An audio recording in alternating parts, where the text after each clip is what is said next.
ஒன்பது கோளும் ஒன்றாய் காண அங்கு கற்பகம் என்னும் கடவுளின் மெய்யில்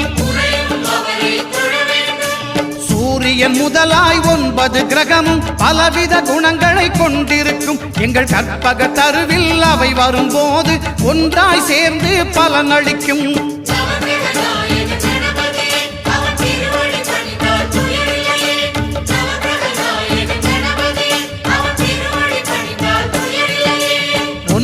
கோளும் ஒன்றாய் காண